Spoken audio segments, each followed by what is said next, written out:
Hello बच्चों, चलिए करते हैं ज्योग्राफी की तैयारी। और ज्योग्राफी फर्स्ट चैप्टर तो पढ़ा हमने और उसमें जो अति लघुत्तरीय प्रश्न थे उसे सॉल्व किया है पिछले वीडियो में। अभी उसके आगे बढ़ते हैं। दूसरा नंबर है संक्षिप्त उत्तरीय प्रश्न जो 3 मार्क्स के होंगे, और उसके बाद है तीसरा नंबर विवरणात्मक प्रश्न जो है 5 मार्क्स के। तो चलिए इसे सॉल्व करते हैं। पहले 3 मार्क्स वाले करते हैं। संक्षिप्त उत्तरीय प्रश्न। हमारा पहला क्वेश्चन है तैराव के नियम से आप क्या समझते हैं। आंसर है तैराव के नियम या आर्चिमेडिस के नियम के अनुसार किसी वस्तु द्वारा जल या गैस में विस्थापित किए गए तरल का वजन वस्तु के वजन के बराबर होता है। इस नियम के आधार पर तैराव की स्थितियां निम्नलिखित है। पहला, यदि वस्तु का वजन जल या गैस के विस्थापित वजन से कम होता है तो वस्तु तैरती है। दूसरा, यदि वस्तु का वजन जल या गैस के विस्थापित वजन के बराबर होता है तो वस्तु जल में स्थिर रहती है। और तीसरा है, यदि वस्तु का वजन जल या गैस के विस्थापित वजन से अधिक होता है तो वस्तु डूब जाती है। बी है क्षतिपूर्ति तल का नियम की व्याख्या कीजिए। आंसर है कंपनसेशन का नियम। किसी वस्तु द्वारा जल में विस्थापित किए गए जल का वजन वस्तु के वजन के बराबर होता है।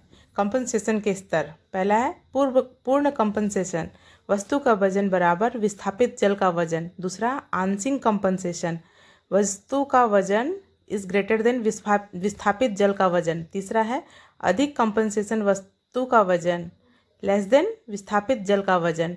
यह नियम जलयान, पुल और अन्य जल आधारित संरचनाओं के डिजाइन और निर्माण में महत्वपूर्ण है। सी है एरी के भूसंतुलन सिद्धांत का मुख्य दोष क्या है। आंसर है एरी के भूसंतुलन सिद्धांत का मुख्य दोष। पहला है, यह सिद्धांत महाद्वीपों के आकार और उनकी गति को स्पष्ट नहीं करता है। दूसरा है, यह सिद्धांत भूगर्भिक गतिविधियों जैसे भूकंप और ज्वालामुखी को स्पष्ट नहीं करता है। तीसरा है, यह सिद्धांत महासागरों के तल की विशेषताओं को स्पष्ट नहीं करता है। चौथा है, यह सिद्धांत प्लेट टेक्टोनिक्स की अवधारणा को नहीं सहमति करता जो आधुनिक भूविज्ञान में महत्वपूर्ण है। इन दोषों के कारण एरी के भूसंतुलन सिद्धांत को अब पुराना और अपूर्ण माना जाता है। इसकी जगह प्लेट टेक्टोनिक्स और अन्य आधुनिक सिद्धांतों ने ले ली है। डी है प्राट के भूसंतुलन सिद्धांत की आलोचना कीजिए। आंसर है प्राट महोदय के सिद्धांत में कई कमियां पाई जाती है जो निम्नलिखित है। पहला है, प्राट का मानना है कि पृथ्वी की भूपर्पटी पर क्षैतिज दिशा में घनत्व घटता है जो मानने योग्य नहीं है। धरातल से केंद्र तक लंबवत दिशा में घनत्व में अंतर मिलता है।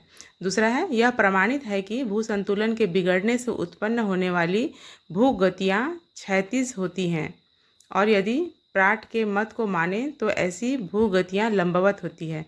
तीसरा है, प्राट ने क्षतिपूर्ति जल की अनुमानित गहराई 112.7 किलोमीटर बताई है। तो इस गहराई पर न केवल स्तंभों का द्रव्यमान बहुत अधिक होगा जो साहुल को अत्यधिक आकर्षित करेगा, बल्कि तापमान भी इतना अधिक हो जाएगा कि स्तंभ का निचले वाला भाग पिघलकर तरल अवस्था में आ जाएगा जो भ्रामक प्रतीत होता है। ई है चापीय परिवर्तन क्या है। आंसर है साइमेटोजेनी को एपिरोजेनी और ऑरोजेनी के बीच क्रिस्टल विरूपण की एक विधा के रूप में परिभाषित किया जाता है, जिसमें सामान्य तौर पर स्थिर रहने वाली पृथ्वी की सतह बड़ी लहरों में बदल जाती है। इसके परिणाम स्वरूप पृथ्वी की पपड़ी पर ऊंचे उभार और बेसिन का निर्माण होता है।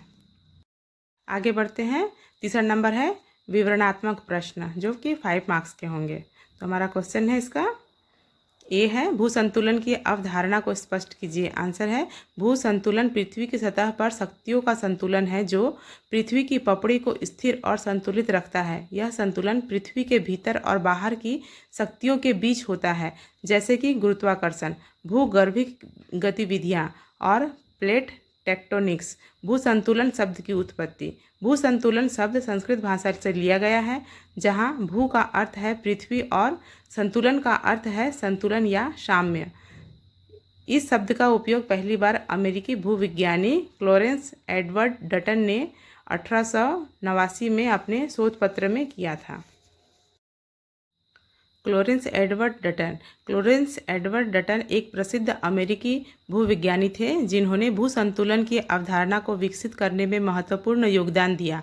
उन्होंने अपने शोध में पृथ्वी की पपड़ी के संतुलन को समझाने के लिए भू संतुलन शब्द का उपयोग किया।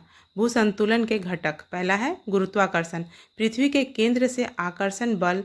दूसरा भूगर्भिक गतिविधियाँ, ज्वालामुखी, भूकंप और प्लेट टेक्टोनिक्स। तीसरा है प्लेट टेक्टोनिक्स, पृथ्वी की पपड़ी की गति और परिवर्तन। चौथा क्षतिपूर्ति, पृथ्वी की पपड़ी में होने वाले परिवर्तनों का संतुलन।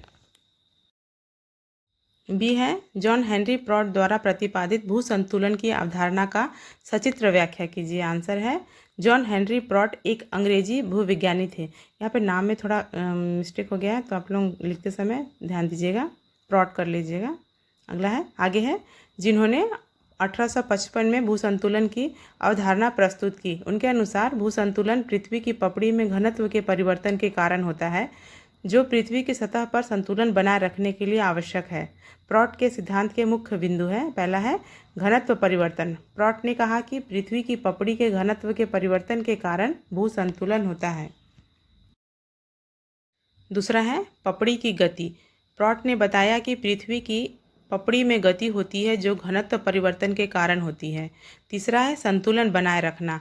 प्रॉट ने कहा कि भू संतुलन पृथ्वी की सतह पर संतुलन बनाए रखने के लिए आवश्यक है। चौथा है भूगर्भिक गतिविधियाँ।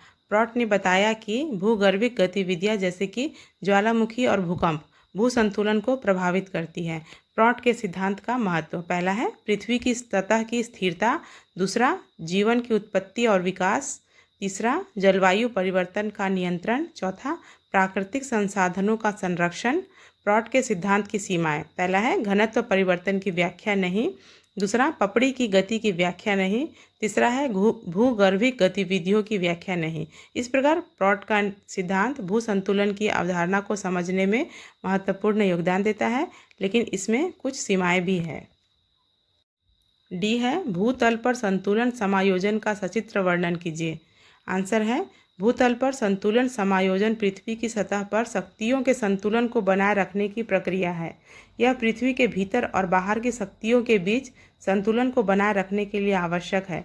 भूतल पर संतुलन समायोजन के प्रकार, पहला है भूगर्भिक गतिविधियाँ, ज्वालामुखी, भूकंप और प्लेट टेक्टोनिक्स। दूसरा है अपक्षय और निक्षेपण, जल, वायु और बर्फ के कारण होने वाला अपक्षय और निक्षेपण।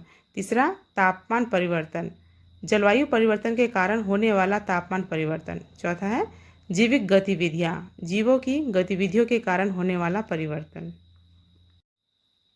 भूतल पर संतुलन समायोजन की प्रक्रिया, पहला है पृथ्वी की पपड़ी में घनत्व परिवर्तन। दूसरा है प्लेट टेक्टोनिक्स की गति। तीसरा है भूगर्भिक गतिविधियों का होना। चौथा है अपक्षय और निक्षेपण की प्रक्रिया। पांचवा है तापमान परिवर्तन का होना।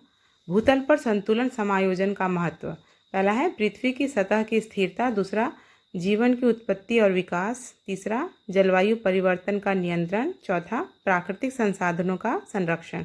इस प्रकार भूतल पर संतुलन समायोजन पृथ्वी की सतह पर शक्तियों के संतुलन को बनाए रखने की एक महत्वपूर्ण प्रक्रिया है। चित्र इस प्रकार दिया गया है, इसे आप लोगों को बनाना पड़ेगा, क्योंकि जब तक आप सचित्र वर्णन नहीं करोगे आपको फुल मार्क्स नहीं मिलेंगे। उसको व्याख्या भी करना है और इस तरह से चित्र भी बनाना है। अगला क्वेश्चन है ई नंबर, एरी एवं प्रॉट के सिद्धांतों का तुलनात्मक अध्ययन कीजिए। आंसर है एरी एवं प्रॉट के सिद्धांतों का तुलनात्मक अध्ययन। एरी का सिद्धांत 1915, पहला है भू संतुलन की अवधारणा। दूसरा पृथ्वी की पपड़ी में घनत्व परिवर्तन। तीसरा प्लेट टेक्टोनिक्स की गति। चौथा भूगर्भिक गतिविधियों का होना। पांचवा संतुलन बनाए रखने के लिए आवश्यक। प्रॉट का सिद्धांत है 1855, पहला है भू संतुलन की अवधारणा। दूसरा पृथ्वी की पपड़ी में घनत्व परिवर्तन। तीसरा पपड़ी की गति। चौथा भूगर्भिक गतिविधियों का होना। पांचवा संतुलन बनाए रखने के लिए आवश्यक। प्रॉट का सिद्धांत 1855, पहला भू संतुलन की अवधारणा। दूसरा पृथ्वी की पपड़ी में घनत्व परिवर्तन। तीसरा पपड़ी की गति। चौथा, भूगर्भिक गतिविधियों का होना। पांचवा, संतुलन बना रखने के लिए आवश्यक। तुलनात्मक अध्ययन इस प्रकार से है। पहला है, दोनों सिद्धांतों में भू संतुलन की अवधारणा है। दूसरा, दोनों सिद्धांतों में पृथ्वी की पपड़ी में घनत्व परिवर्तन का उल्लेख है। तीसरा है, एरी के सिद्धांत में प्लेट टेक्टोनिक्स की गति का उल्लेख है, जबकि प्रॉट के सिद्धांत में पपड़ी की गति का उल्लेख है। चौथा है, दोनों सिद्धांतों में भूगर्भिक गतिविधियों का होना आवश्यक है। पांचवा है, एरी का सिद्धांत अधिक विस्तृत और आधुनिक है, जबकि प्रॉट का सिद्धांत अधिक सरल और पुराना है। तो निष्कर्ष निकलता है, एरी और प्रॉट के सिद्धांत में समानता और अंतर है। दोनों सिद्धांतों में भू संतुलन की अवधारणा है, लेकिन एरी का सिद्धांत अधिक विस्तृत और आधुनिक है। प्रॉट का सिद्धांत अधिक सरल और पुराना है, इसलिए इसमें भी भू संतुलन। तो बच्चों, यहीं पर चैप्टर 1 कंप्लीट होता है। मैंने 2 पार्ट में पूरे क्वेश्चन का आंसर कर दिया है।